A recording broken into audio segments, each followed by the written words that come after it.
y vamos a ver este video para luego comentar. Water. You might not see it, but this is probably the strangest thing in the universe. Here's why. Every molecule of water on the Earth, and inside you or any other living thing, has existed for billions of years. After it came to Earth, that water has been cycling through rocks, air, animals, plants, and back again. Each molecule has been on an incredible voyage before coming to you. At some point, water inside you would have been inside dinosaurs, bacteria, the oceans, storm clouds, polar ice caps, and much more. All of the water on Earth is alien. They might be a familiar part of our world, but our oceans formed hundreds of millions of years after our planet took shape. The water arrived on asteroids and comets from space, objects from the edge of our solar system. They were leftovers of the vast clouds of dust and rocks that didn't quite make it into planets. This is the origin of all the water you can see on the Earth. Water doesn't follow the normal rules of chemistry. For a start, it shouldn't really be a liquid on our planet. A water molecule is made from two very light atoms, hydrogen and oxygen. And at the temperatures and pressures on the surface of the Earth, rules of chemistry say that water should be a gas. And unlike any other chemical, when water freezes, it expands. And so ice floats on water. Now, you see this every day, but take a moment to think about how weird that is. Over time, this odd behavior has been very useful. By insulating the water underneath, floating ice has enabled complex life to survive and evolve on our planet, despite the many ice ages that have frozen the Earth's surface solid. And the strangeness just goes on and on. Did you know that hot water freezes faster than cold? Yes, really. No one knows why. Water molecules can float upwards against the force of gravity. That's because they love to stick to each other. They're so good at it that they can actually pull each other up through tiny channels, such as the tiny blood vessels in your body. That's how oxygen and nutrients reach the edges of your brain. The same process, called capillary action, allows plants to move water from deep below the ground to nourish the leaves and branches that grow in the sunshine. Our solar system is drowning in water. Once upon a time, we thought that we were alone on Earth with so much water. But in fact, it's the second most common molecule in the universe. We now know there's water on the Moon, on Mars, Pluto. In fact, there's H2O on almost every object in our solar system. And where there's water, there could be life. So pour yourself a glass of water now, and take a good look at this colourless, featureless, and tasteless material. It's actually remarkable.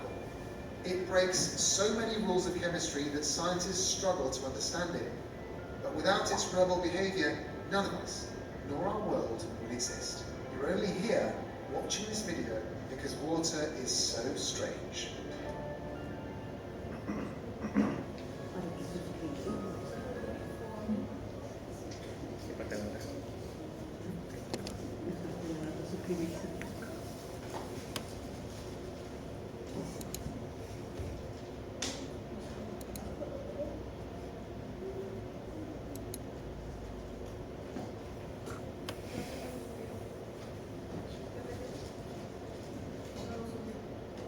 ¿Qué? ¿Cuál capítulo? No.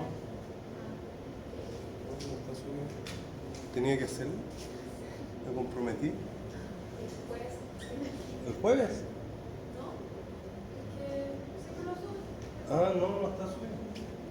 No, de hecho, raro, nunca lo subo. Ustedes me solicitan que lo suba y ahí yo lo subo. Porque si no, bueno, no lo subo. Pero lo puedo subir. Así que usted me manda un mail. ¿Qué les pareció el video?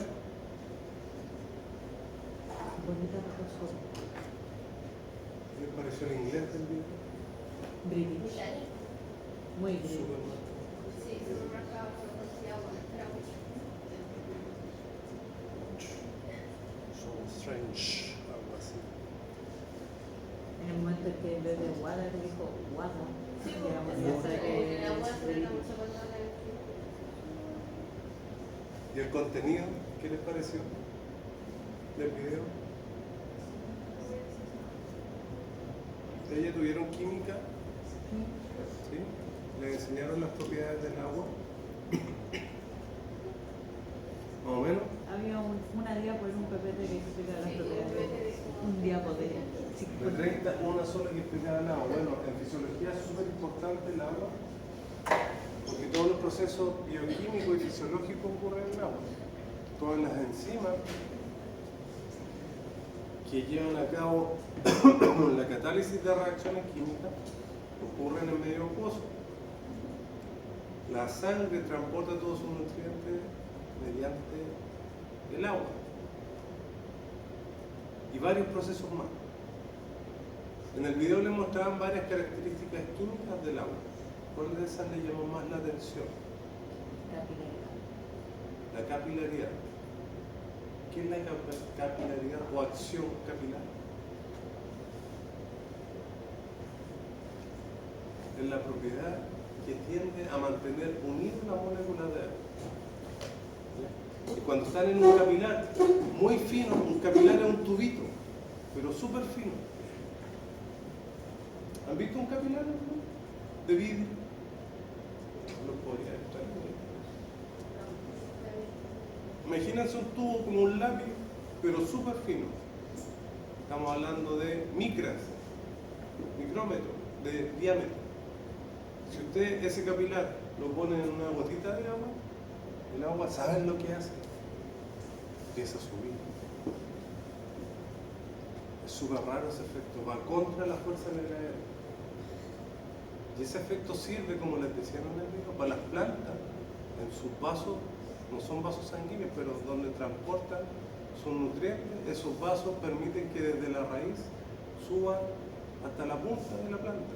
Y en nosotros mismos, que desde abajo suba la sangre hacia donde tenga que subir, porque son muy pequeños esos vasos.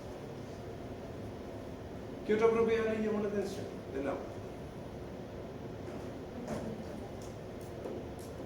Que se mantenga líquido considerando la presión y temperatura de la tierra.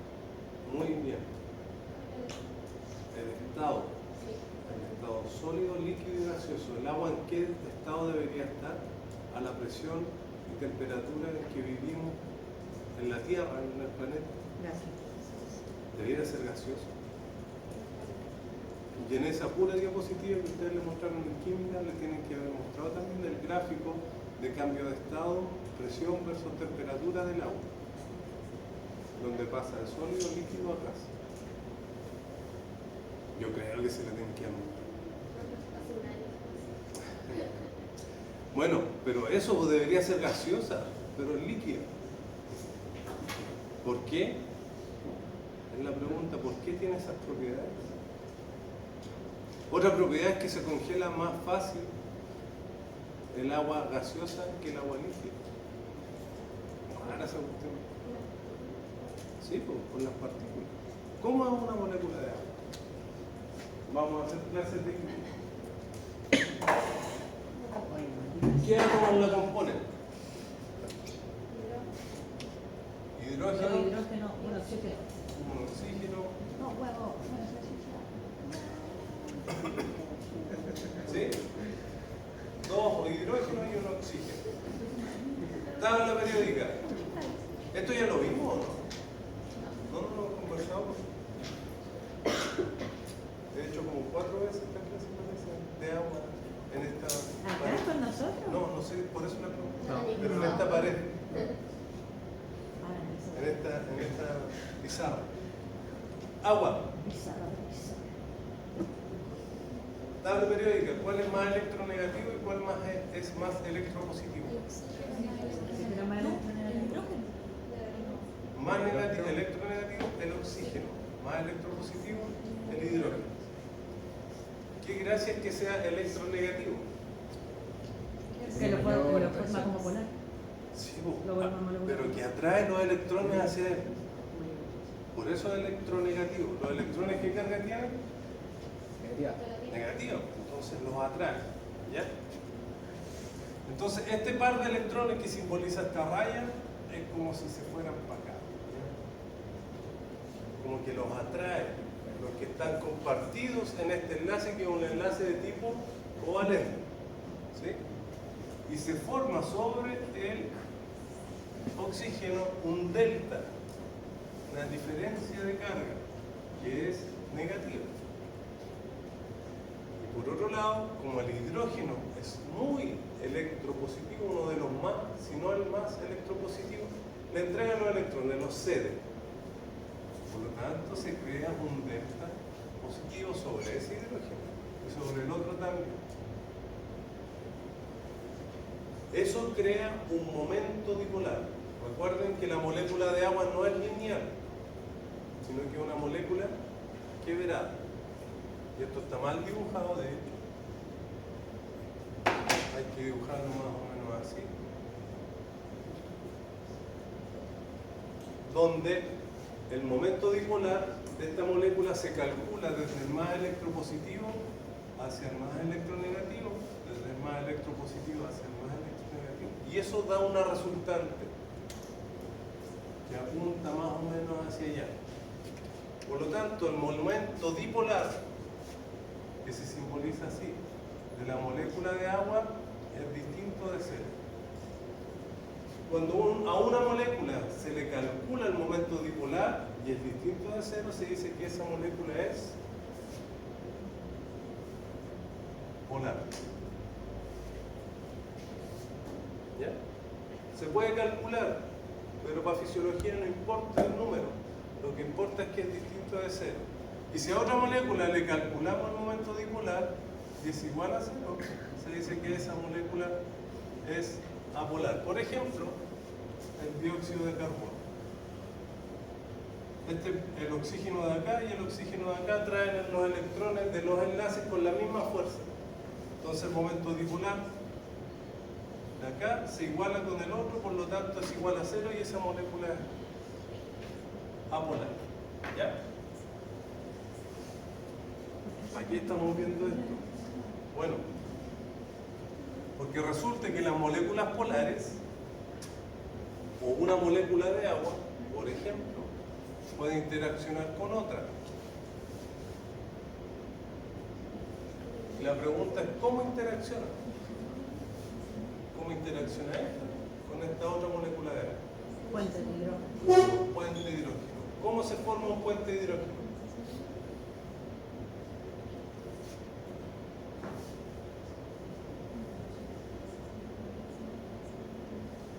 ¿Cómo se forma un puente de hidrógeno?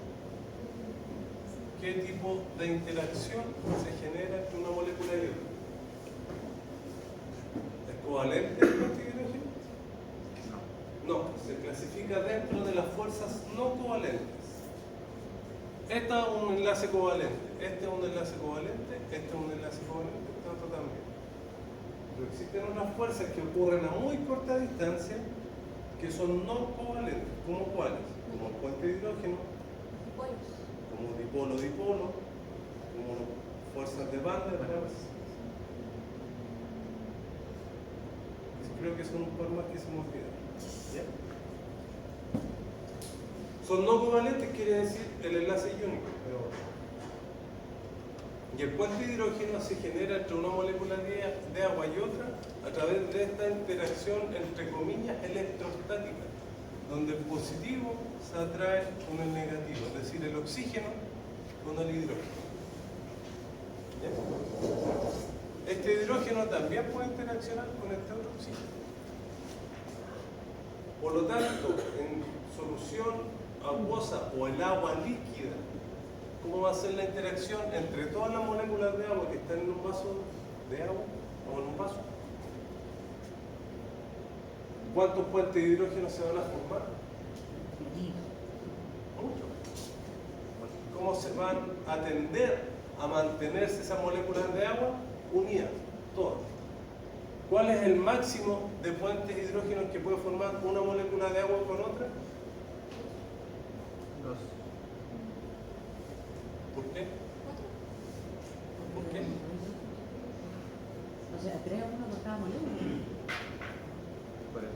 O sea, uno nomás por hidrógeno. Una molécula, ¿cuántos enlaces de hidrógeno puede formar con otra? Voy a dibujar otro. Esta molécula de agua. ¿Cuántos enlaces de hidrógeno podría formar? 3. El que genera ese, el que va a generar este y el Esos son los que generan. ¿Cuántos potencialmente podría generar? Y ahí sí, 8. podrían ser 4. ¿Por qué? Por este par de electrones que queda ahí. ¿Ya? Que podrían eventualmente formar otros. ¿Pero cuántos forman? 3. Fíjense ustedes que lo que estamos viendo aquí, los puentes de hidrógeno, son lo que le dan todas las propiedades que les mencionaron en el video al agua. La capilaridad, el pasar del estado de que exista en estado líquido en vez de estado gaseoso, de que el agua cuando se congela, ¿cómo es? Más o menos densa el agua sólida que el agua líquida. Es menos denso, por eso Es menos densa. Y todas las propiedades que tiene el agua se las da el puente de hidrógeno. Y eso no lo digo yo, sino que lo dijo este caballero hace casi 100 años, 85, 84 va a ser más preciso. Este caballero es Linus Pauling. Ustedes lo tienen que haber escuchado en sus clases de química. Recibió el premio Nobel por su libro La naturaleza del enlace químico. Y él definió la importancia del enlace de hidrógeno para la fisiología. Incluso se atreve a decir, premio Nobel, que la importancia que tiene el enlace de hidrógeno en fisiología es mayor que cualquier otra característica estructural individual. ¿Ya? Algo sabía este Linus Pauling. Este Linus Pauling fue alumno de doctorado de este caballero, que es el Erwin Schrödinger, que también lo tienen que haber escuchado. El de gas. Y este otro caballero, que también lo tienen que haber escuchado en la clase de química, que es el Niels Bohr. Ah, la ley de Bohr. Ah, la ley de Bohr. Pura química. Y este otro también lo deben conocer.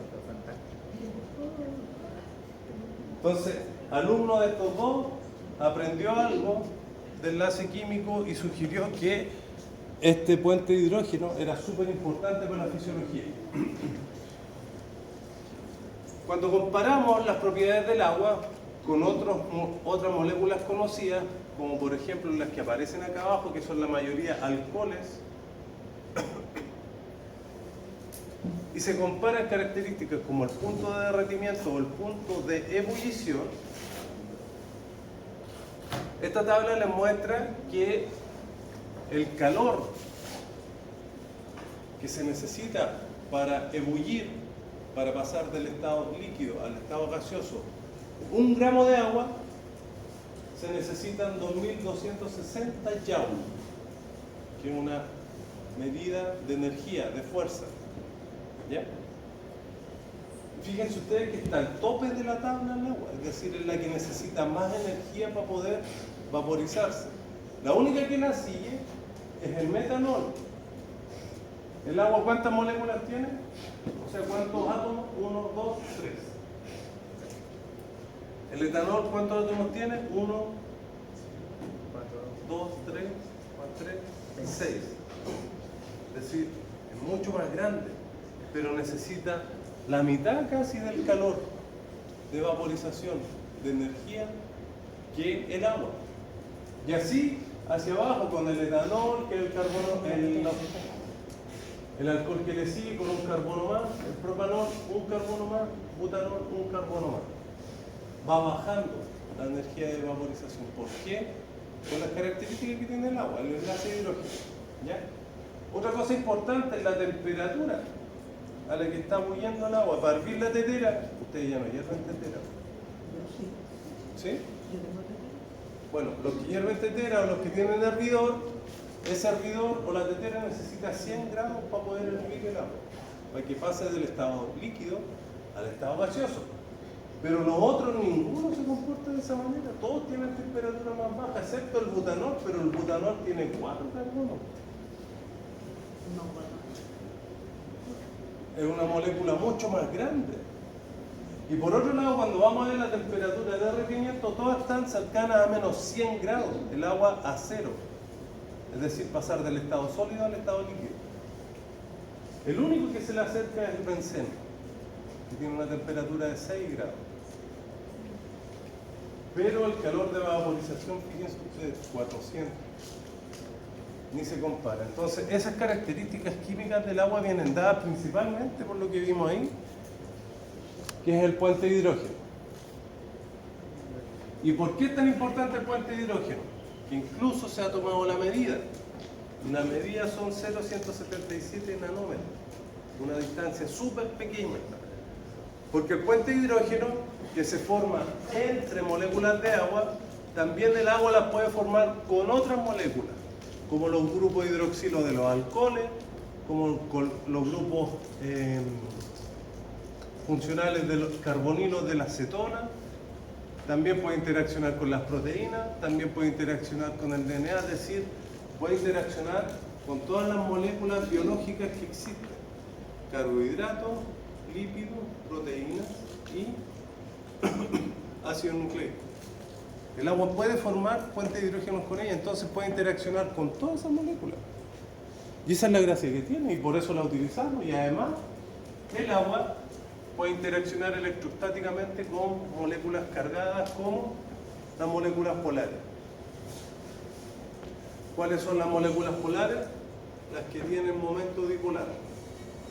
¿Como cuáles? Como la glucosa, la glicina, el aspartato, el lactato, etc. Además, puede interaccionar con moléculas anfipáticas. ¿Como cuáles? Como los fosfolípidos. Y además puede interaccionar también con moléculas como la grasa. Pero ¿cómo va a interaccionar con la grasa? ¿Cómo va a interaccionar con los lípidos? Sí. Lo que nos han enseñado en fisiología, a ustedes le han enseñado, que el agua no interacciona con los lípidos, y es verdad. Pero luego vamos a ver cómo. No forman una interacción directa, pero sí las fuerzas hidrofóbicas ejercen un efecto sobre el agua. Y el agua actúa como un solvente universal. Ustedes toman un poquito de sal y le echan a la sopa, ¿y qué pasa con el granito de sal? Desaparece. ¿Por qué? Porque el agua puede interaccionar tanto con el sodio como con el cloruro de ese grano de sal. ¿Cómo lo hace? Por un puente de hidrógeno. Entonces la pregunta aquí es: ¿cómo esta molécula de agua puede formar un puente de hidrógeno con el sodio? Si yo dibujo sodio acá.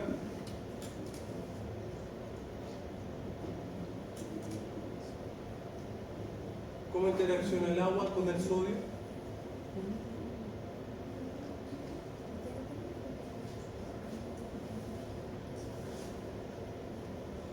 Forma puente de hidrógeno a través del oxígeno. Como el sodio tiene carga positiva, el hidrógeno interacciona con esta carga positiva con la carga negativa del oxígeno. ¿Ya? El oxígeno es el que interacciona y rodea a esta molécula, a este ion sodio, y forma por todo su alrededor tridimensionalmente una capa de solvatación que se llama. ¿Ya? Ese es el nombre que recibe. Y por otro lado, el cloruro, que tiene carga negativa, puede formar puente de hidrógeno con los hidrógenos de la molécula de agua. ¿Ya? Interacciona. Y lo rodea también, y también forma una capa de solvatación.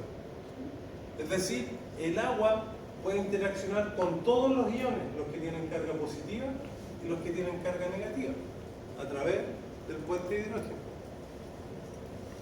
Además, el agua puede interaccionar también con los compuestos anfipáticos como los fosfolípidos, ¿ya? Como los detergentes, como los lavalosas, como los champús, como los jabones. Cuando hay una sola molécula de agua, una molécula anfipática en un medio acuoso, este fosfolípido, puede ser un fosfolípido, los fosfolípidos tienen la característica que son anfipáticos, que pueden interaccionar con el agua por el lado hidrofílico, pero no pueden hacerlo por el lado hidrofóbico, por la cola hidrofóbica. Y en esta cola hidrofóbica, lo que ocurre es que las moléculas de agua alrededor de esta parte lipídica del fosfolípido se ordenan, se empaquetan, quedan como los que saben inglés, ¿qué significa cage? Una caja o una jaula. Una caja, una jaula, ¿cierto? Como una caja, como una jaula, Un enrejo. un enrejado súper rígido, ¿ya? Entonces, estas moléculas de agua que ustedes ven aquí están como enjaulando, entre comillas, a la parte lípida de este fosfolípido. Entonces, están muy ordenadas aquí. No es que estén libremente, como lo que ocurre cuando disuelven el cloruro de sodio. Cuando se juntan 2 o 3 moléculas de fosfolípidos, lo que ocurre es este mismo ordenamiento, pero los lípidos entre ellos también interaccionan por fuerzas hidrofóbicas. La grasa se queda con la grasa, el agua se queda con el agua. Pero el agua que rodea esta parte lipídica sigue manteniendo esa estructura de caja o de jaula, muy estructurada, muy rígida, ¿ya? Y cuando se van juntando más moléculas de fosfolípidos, forman este otro tipo de estructura que se llama micela. Y la micela tiene una gracia y una propiedad y una característica muy importante, que en su centro tridimensional, su core, que se llama, es muy hidrofóbico. Pero la parte de afuera es muy hidrofílica. ¿Qué gracia tiene eso? ¿Qué propiedad le da que sea su corazón muy hidrofóbico y su parte de afuera muy hidrofílica? ¿Qué le permite? ¿Interactuar con moléculas polares? ¿Cómo? ¿Interactuar con moléculas polares? Con moléculas polares, con la parte de afuera como el agua, muy bien. Y por la parte de adentro, ¿Con hidrofóbicas? hidrofóbica. ¿Conocen las BLDL, HDL, LDL? ¿Qué son esas? Esas son las del colesterol. Colesterol bueno y malo. Entre Colesterol comillas. bueno o malo. Entre muchas comillas. ¿Por qué se llaman LDL o HDL? HDL por el happy. Happy por el High, alto. Sugar del lobo. ¿La L qué significa? Lobo. Bien. Después viene la D, HDL, High Density. ¿Y la L? Lípido. Lipoprotein. Proteínas de alta densidad. Lipoproteínas de alta densidad. Las LDL, lipoproteínas de baja densidad. Son parecidas a estas, solo que tienen proteínas, esta tiene solo lípidos, y que les permite transportar el colesterol, por ejemplo, dijo la compañera aquí. Cuando se hacen un huevo frito en la casa, ¿cómo lavan el sartén? Agua caliente. ¿Y qué más le ponen a la esponja? Wix de La balosa, ¿cierto? La balosa, el quesero. En la balosa, fíjense ustedes que tienen una estructura parecida a esto. Entonces, ¿por qué queda limpio el sartén? Porque se forman este tipo de estructuras.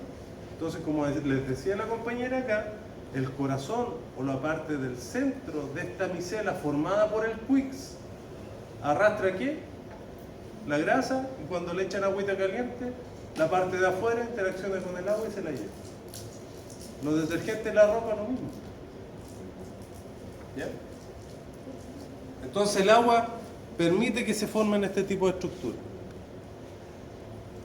Otra parte importante es que la liberación ordenada para favorecer la interacción entre un sustrato y su enzima, entre un primer mensajero y su receptor, entre un ion y su transportador, todos estos sitios de unión están siempre rodeados por agua, están en medio acuoso.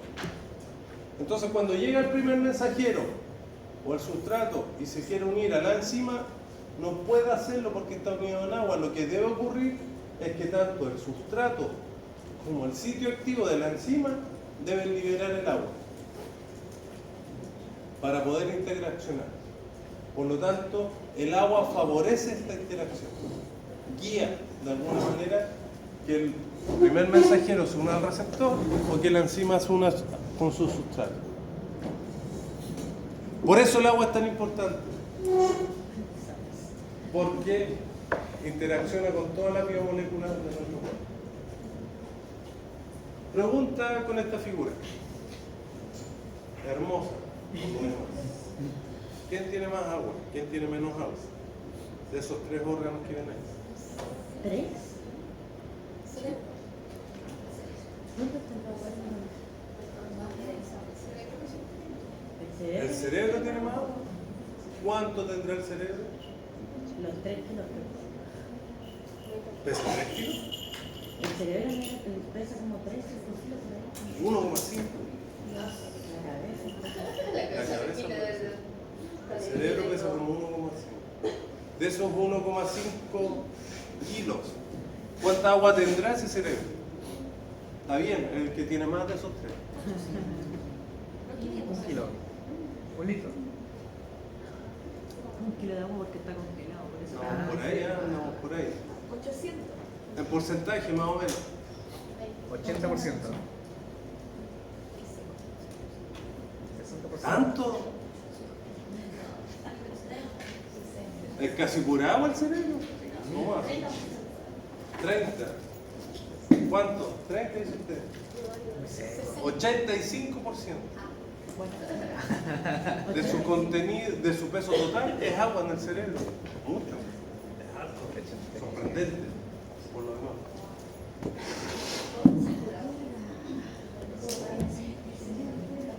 Entonces, si el cerebro tiene más, ¿cuál tiene menos? ¿Los huesos o los dientes? El hueso. Los dientes. Ustedes deberían saber eso. El hueso. Sí, por eso. Pero Al parecer los dientes. Al parecer entre un 5 y un 8% de su peso total es agua y este entre un 8 y un 12. ¿Ya? ¿Qué les quiero mostrar con esto? Que dependiendo del órgano que estemos hablando del cuerpo, tiene distinta cantidad de agua, es decir, el agua se compartimentaliza en ciertos órganos en mayor cantidad y en otros no tanto. ¿Ya?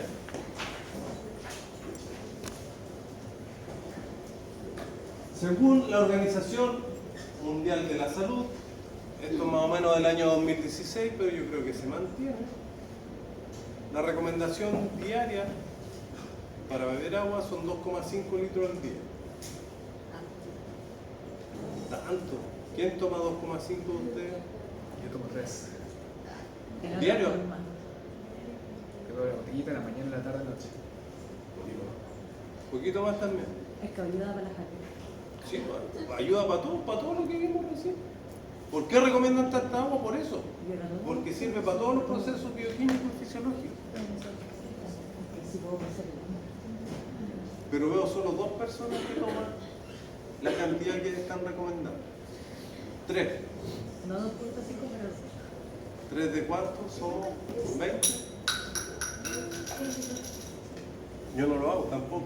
Es súper difícil. Bueno, recomiendan 2,5 litros diarios. Recomiendan el mejor tiempo para beber agua. no puedo ver todo. Son 8 vasos al día. Un vaso cuando uno despierta, un vaso después de la ducha, antes del desayuno, después del desayuno, antes de hacer ejercicio, después del ejercicio, antes de una comida, después de una comida. Bueno, recomiendan 8 vasos diarios y así completaríamos los 2,5 litros, que son es lo recomendable. Y también existe una recomendación en base a la edad. Fíjense ustedes que a los niños les recomiendan 1,3 litros, pero a los adultos mayores entre 3 y 3,7. La pregunta es ¿por qué a los niños les recomiendan menos y a los adultos les recomiendan más? Porque son más chiquititos, puede ser una buena respuesta. ¿Y a los adultos mayores? Pues fíjense ustedes que entre los adultos y adultos mayores incluso les recomiendan más al hombre. Por Adulto la mayor, funcionalidad de su riñón, ¿no? 3,7 litros. Casi 4. ¿Quién de nuestros tíos, abuelos toma 4 litros de agua diario? ¿Solo agua? Nadie.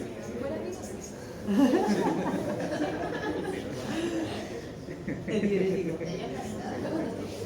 Hay una diferencia en el contenido de agua corporal total entre lo que tiene, ustedes ven, han visto recién nacido, le tocan la piel, ¿cómo tienen la piel? Está colagenosa, media esponjosa, ¿cierto? ¿Cómo es la piel de un adulto mayor? Pasosa, una pasa. Áspera, media durita, ¿cierto? Porque tienen menos agua el adulto mayor y el recién nacido tiene más agua en su cuerpo. Por eso, como los niños tienen más contenido de agua total en su cuerpo, les recomiendan tomar menos.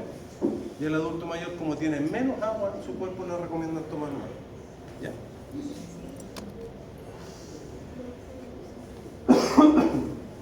El agua, o el fluido más bien dicho que rodea nuestro cuerpo, está constantemente siendo renovado por estos dos órganos que son importantes, que son los riñones. ¿Ya? Los riñones, ¿qué tamaño tienen? Más o menos. Como un puño. Como un puño. Un puño. El puño es el Sí, pues. Más o menos son del mismo porte. El riñón es como el porte del puño. Y tenemos dos. Y tenemos dos. ¿Seguro? ¿Sí? Tendrá dos. Yo estoy seguro, no sé ustedes. Hay personas que se han hecho el examen de adulto y se han dado cuenta que tienen solo uno. Si hay gente que no se No un examen rutinario que se hace en la seca, así que... Mi tía, ¿Sí? Y pueden vivir con uno. Y no tienen problema. ¿Podemos vivir sin riñones? No, eso no. ¿Cómo que no? Es porque sin riñones, ¿quién te filtra la sangre? ¿Quién filtra la sangre de una persona sin riñones? ¿Una máquina? ¿Cuál máquina? No, pero sin máquina, o sea, 100% grande. Uno no puede vivir sin riñones. No, pero con máquina sí. La tecnología Diálisis, máquina de diálisis, ¿cierto? ¿Qué hace la máquina de diálisis? Limpia la sangre, cumple la función de los riñones. Súper bien. ¿Cómo distribuimos este líquido de nuestro cuerpo, la sangre, por todo nuestro cuerpo a través del sistema circulatorio? ¿Ya? Y esta parte es importante porque hay que mencionar que el medio interno que rodea todas nuestras células dentro de nuestro cuerpo es el líquido extracelular. ¿Ya? Que es distinto al líquido intracelular. Luego vamos a ver por qué. Entonces, dentro de nuestro cuerpo existe un balance de agua. Lo mismo que entra es lo mismo que debería salir. La Organización Mundial de la Salud recomienda 2,5 litros. Este libro recomienda 2,3, pero andan por ahí, más de 2 litros. ¿Ya? ¿Cómo ingresamos agua a nuestro cuerpo? A través de los líquidos ingeridos, principalmente agua en bajo porcentaje, los té, los cafés, las bebidas, las frutas, lo que más. ¿Cómo ingerimos líquidos? Principalmente agua. Además del metabolismo, podemos producir 200 ml de agua. Y eso da una sumatoria de lo que ingerimos de agua, 2,3 litros diarios. Eso hay que mantenerlo en balance con las pérdidas. Y las pérdidas están dadas principalmente por la orina. Por la orina debiéramos, entre comillas, eliminar 1,4 litros diarios de agua. ¿Ya? ¿De dónde viene el resto? Principalmente de la piel y de los pulmones, y también un bajo porcentaje por el sudor y por la heces. Fíjense ustedes que cuando se hace la suma de lo que se pierde de agua es aproximadamente 2,3 litros. Es decir, la misma agua que entra es la misma agua que sale. ¿Sí? Eso no es una situación normal, fisiológica. Ahora, ¿qué nos ocurre en un ejercicio extenso y prolongado? Una sola. Una maratón.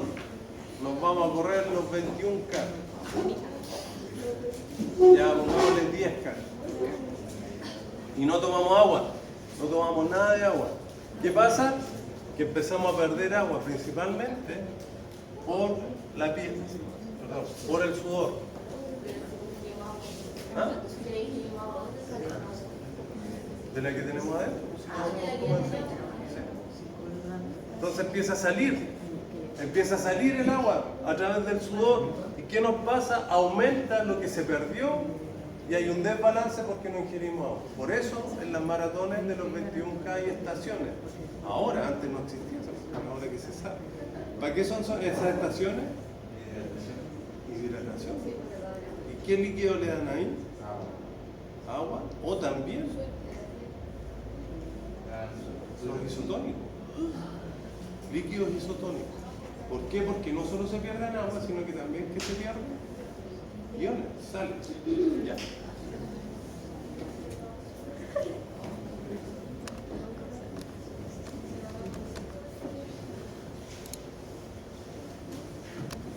Margarita. Entonces, dentro del agua total de nuestro cuerpo se dice, y en todos los libros de fisiología ustedes van a encontrar que el agua corporal total equivale a un 60%. ¿De qué? Del peso total. Si una persona pesa 100 kilos, va a tener 60 litros de agua en su cuerpo. Si una persona pesa 50 kilos, ¿cuántos litros de agua va a tener en su cuerpo? 30. Si esa persona pesa 10 kilos, 6 litros de agua. ¿Ya? Del contenido total. Y ese 60% se distribuye entre dos compartimentos principales, que es el líquido intracelular y el líquido extracelular. ¿Ya? El intracelular, ¿dónde está ese líquido? Dentro de la célula. Todo lo que está dentro de la célula es líquido intracelular. Y el extracelular está compuesto por tres líquidos principalmente, que es el plasma, el líquido transcelular y el líquido intersticial, ¿ya? Que está entre el plasma y la célula.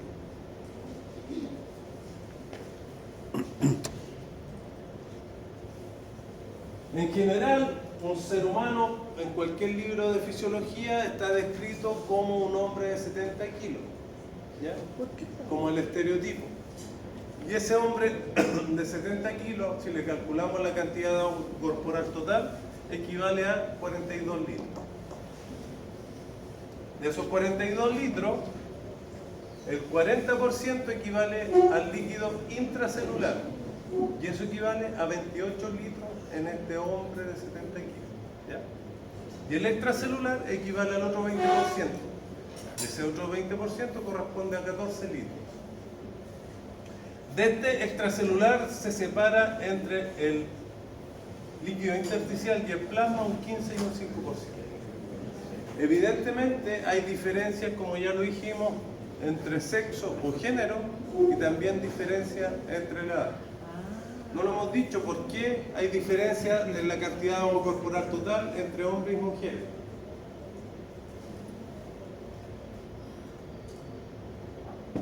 En relación al agua, ¿qué tienen las mujeres que no tienen los hombres? ¿Hormonas? ¿Sí? ¿Qué hacen las hormonas en las mujeres?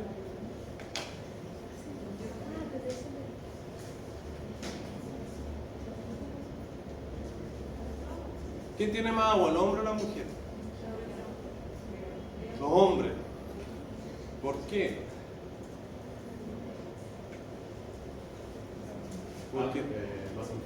Porque hay más masa muscular y las mujeres tienen menos agua porque tienen más tejido grasoso por las hormonas que usted mencionó. En su cantidad de agua corporal total. ¿Ya?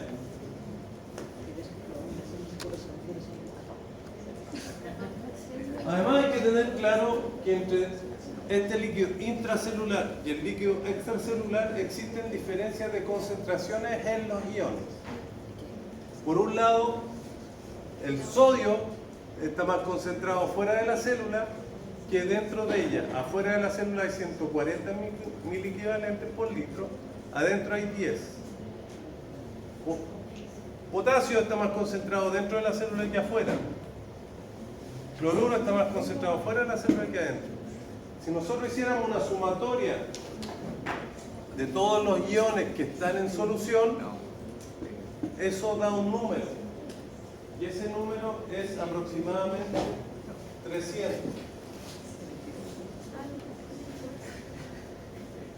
Y eso tiene unidad de medida. Son 300 milimoles partido por litro. Y esa es una medida de la osmolaridad. ¿Ya? Entonces, si calculamos la osmolaridad de una solución, es la sumatoria de todas las partículas. Fíjense que nos dice qué tipo de partículas son. Partículas que están en solución, pero que son osmóticamente activas.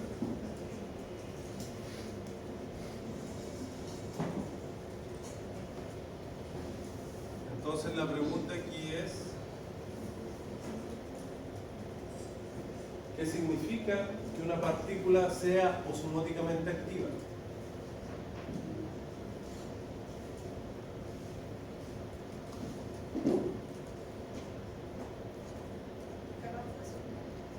Súper, que arrastra solvente. ¿Cuál es el solvente aquí? Agua. ¿Por qué una partícula arrastra agua? ¿Cómo una partícula puede arrastrar agua? Por la formación de fluidos. Por ejemplo, aquí el sodio está arrastrando agua, porque el agua forma una capa de solvatación. El cloruro arrastra agua, el potasio arrastra agua, el calcio arrastra agua, el magnesio arrastra agua. Todos los que tienen carga arrastran agua. ¿Sí? Entonces todos los que tienen carga son osmóticamente activos. Y si sumamos todos los que tienen carga, nos va a dar un valor de 300 milimoles partido por litro, y eso se dice que es una solución isoosmótica.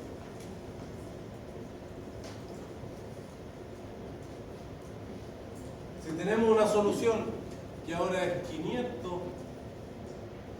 milimoles partido por litro, ¿qué quiere decir eso? Que es una solución hiperosmótica. Y si es bajo 300, hipoosmótica. ¿Sí? Súper bien, fíjense ustedes que estos 300 es la osmolaridad fisiológica.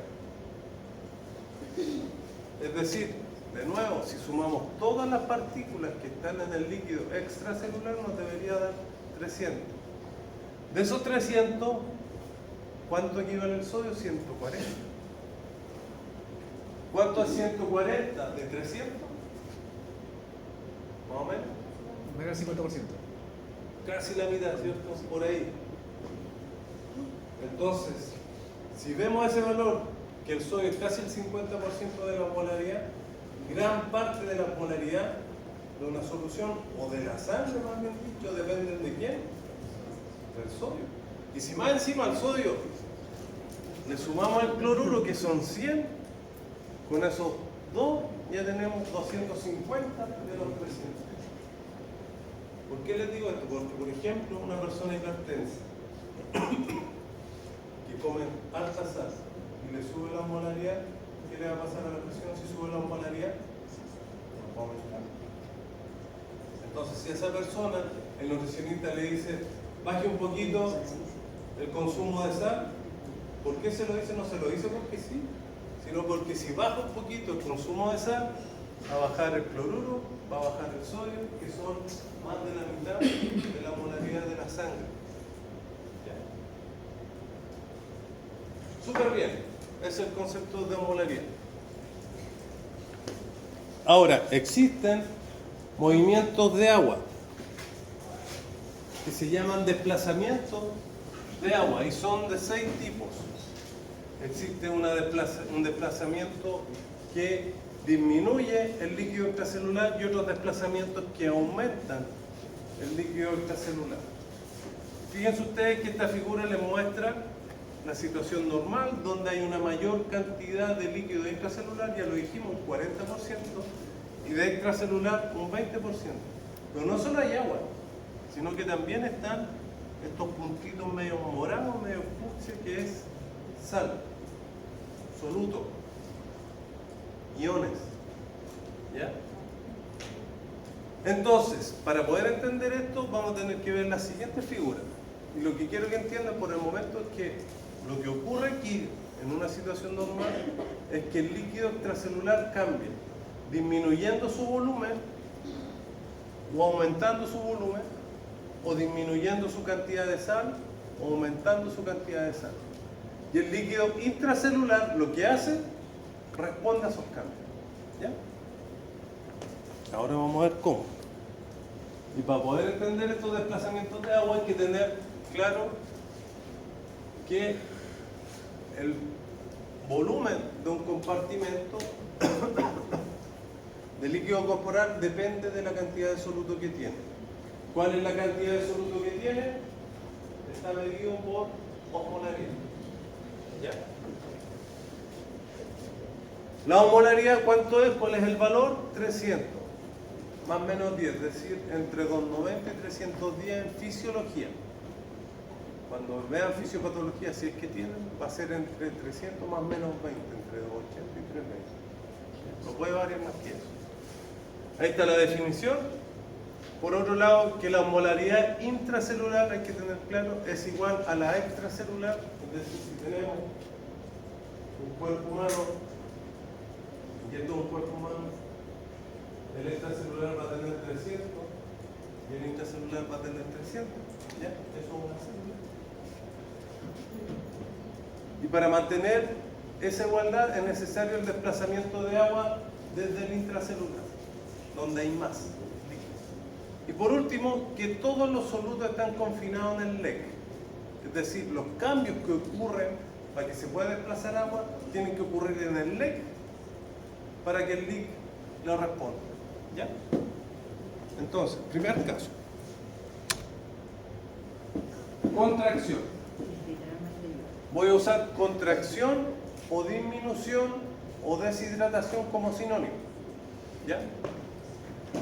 Isosmótica de volumen. ¿Qué quiere decir eso?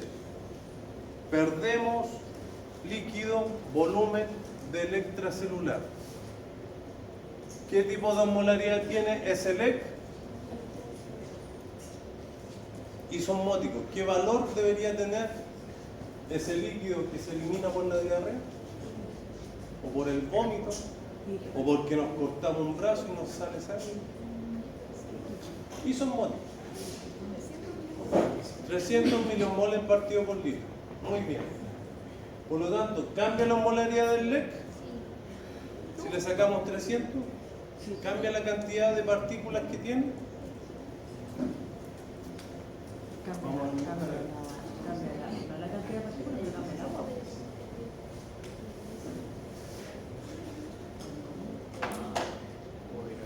Vamos a hacer como que este fuera el cuerpo humano. Esta es la situación normal. En la situación normal estamos así. Y lo que está ocurriendo en la diarrea del vómito es que disminuye el volumen del líquido extracelular. Eso es lo que nos dicen: contracción, deshidratación, disminución del volumen del LEC. Pero ¿cómo es esa disminución? Isosmótica. Por lo tanto, perdemos volumen. Sí. ¿De qué concentración? De 300. Por lo tanto, si aquí sacamos todo lo que me está haciendo, estamos eliminando volumen con concentración de 300, la molaridad no cambia en relación a lo normal. Y el volumen del LIC tampoco. ¿Por qué no va a cambiar? Porque si esta solución queda con 300, la misma agua que entra es la misma agua que sale desde el intracelular. ¿Sí? Vamos a comparar con otro caso, que también es una contracción, pero ahora una disminución, una deshidratación, pero es hiperosmótica. ¿Ya? Quiere decir que disminuye el volumen del LEC, pero que la osmolaridad del LEC aumenta. Por eso hiperosmótica. Por ejemplo, cuando nos perdemos en el desierto. Entonces ahora lo que ocurre es que estamos perdiendo líquido del extracelular, pero la solución ahora no queda en el desierto, sino que 500. Hiperosmótica, aumentan las molaridades. ¿Ya? Y en esta situación, ¿y por qué ocurre eso? Porque cuando nos perdemos en el desierto y no tenemos agua, el sudor es hiposmótico, es decir, como que estamos eliminando agua. ¿Ya? Y no soluto. Por lo tanto, si al extracelular le sacamos agua, pero no lo soluto, va a aumentar la molaridad. Por eso es hiperosmótica. Y en esta situación, ¿hacia dónde va el agua?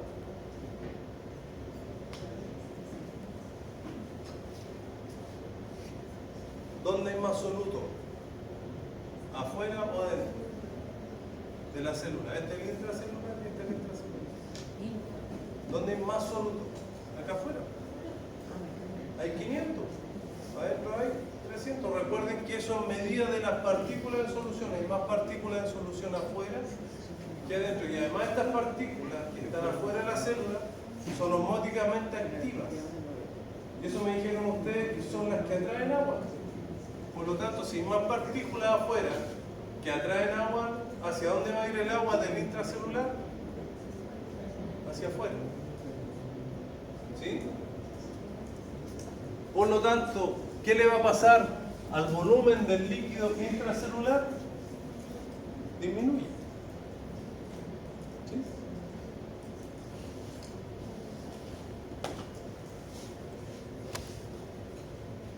Tercer caso, también es una contracción, una disminución del volumen extracelular, pero ahora no es hiperosmótica, sino que es hiposmótica. Y en este caso, esto ocurre por un déficit de la aldosterona. La próxima clase vamos a ver que la aldosterona es una hormona súper importante para la retención de sodio, es decir, que no se elimine. Como en este caso hay un déficit de aldosterona, el sodio se está eliminando con mayor cantidad, por lo tanto se disminuye el volumen del extracelular, pero lo que se está eliminando es el sodio. Por lo tanto le estamos sacando la sal al extracelular. Si le sacamos la sal, vamos a poner un valor, aquí va a quedar con 100 el extracelular. Porque le estamos sacando soluto. Entonces el agua, ¿hacia dónde va a ir? ¿Dónde hay más soluto? ¿Adentro o afuera de la célula? Adentro. ¿Y hacia dónde va a ir el agua? Hacia el líquido. ¿Qué le va a pasar al volumen del líquido? Aumenta. ¿Qué le va a pasar a la molaridad del líquido? Ahí le dice, disminuye. ¿Sí? Dígame. Porque es isosmótica. Es una contracción isosmótica. ¿Sí? ¿A pesar de que como que poco agua? Sí, por eso es una disminución de volumen. Disminuye el volumen. Y no se está eliminando agua, sino que también soluto. ¿Se elimina lo mismo? Sí. Por eso es iso. Vamos para el otro lado ahora. Expansión. Ahora no disminuye el volumen del extracelular, sino lo que hace es aumentar.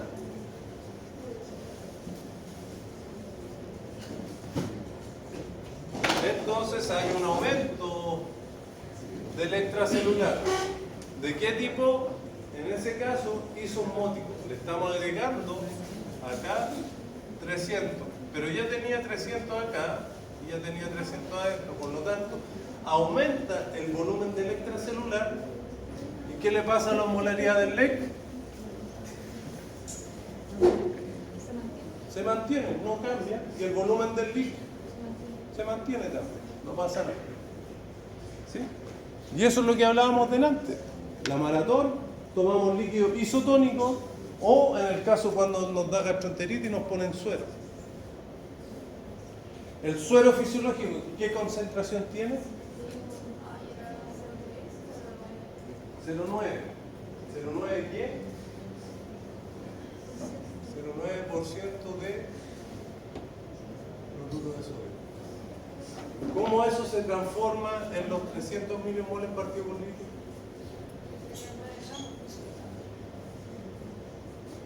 0,9 gramos. Eso significa, porcentaje, ¿qué significa? 0,9 gramos en 100 ml. Si eso lo transformamos en 1000, en un litro, ¿da? Ahí sí que dan los 9 gramos que tú dices. ¿Ya? ¿Cómo se calculan los moles?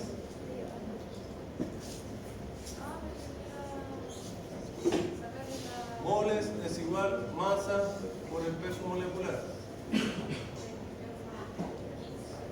¿Cuál es el peso molecular de este? 23 y 35. Entonces se dividen los 9 gramos, estos 9 gramos, por 58 y eso le da los moles que son. ¿Alguien lo puede calcular, por favor? 9 dividido 58. 0,15. Esas los moles en 1000 ml. ¿A qué le suenan moles por 1000 ml? A nada. Eso es igual a molaridad. La molaridad son moles por litro. ¿Sí? Si esto lo transformamos a milimolar, son 150 milimolar. ¿Sí? Esto lo pueden hacer en la casa y tienen suero fisiológico. Pesan 0,9 gramos o 9 gramos de sal y le ponen un litro de agua y se lo toman como bebida isotónica.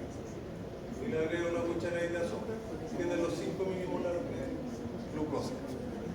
Entonces, ¿por qué los 0,9 del suero fisiológico permiten que sea isotónico? Porque estos 150 milimolar que están en los 0,9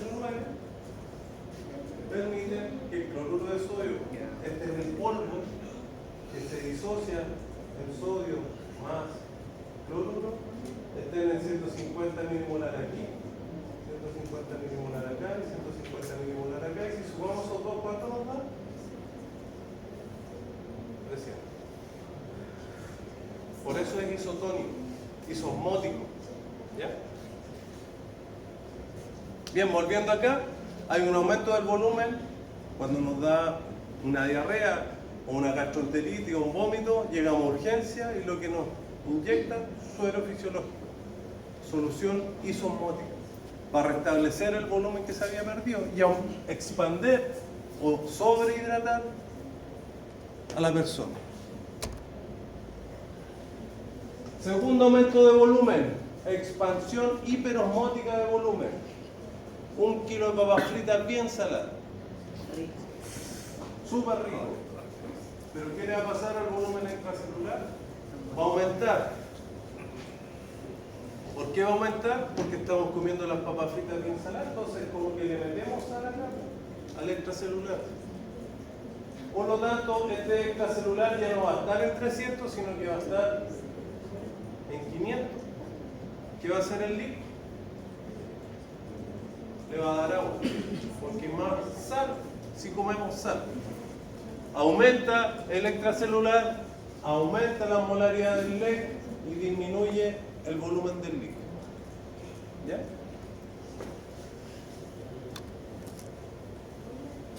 Y la última también es una expansión hiposmótica de volumen, pero lo que ocurre aquí es que hay un síndrome inadecuado de secreción de hormona antidiurética. Hay un aumento. La hormona antidiurética se encarga de retener agua en nuestro cuerpo, que no se vaya el agua. Se llama antidiurética porque disminuye la diuresis. Cuando se libera esta hormona producimos una orina más concentrada, porque se retiene más agua en nuestro cuerpo. Entonces en este síndrome lo que ocurre es que aumenta la DH. Y si aumenta la DH es como si le agregáramos más agua, y solo agua y no soluto al extracelular. Por eso aumenta el volumen del LEC. Le estamos poniendo más agua. Y si le ponemos más agua a una solución que era 300, esa solución se va a diluir. Por lo tanto, si ahora tenemos 100 afuera y 300 adentro, ¿hacia dónde va a ir el agua? hacia el intracelular. Por lo tanto, la osmolaridad del LEC disminuye porque le estamos agregando más agua y el volumen del intracelular aumenta. ¿Sí? Y esos son los 6 desplazamientos de agua que existen hasta ahora para poder comprender cómo responde el líquido. Y eso por hoy. ¿Sí? ¿Preguntas?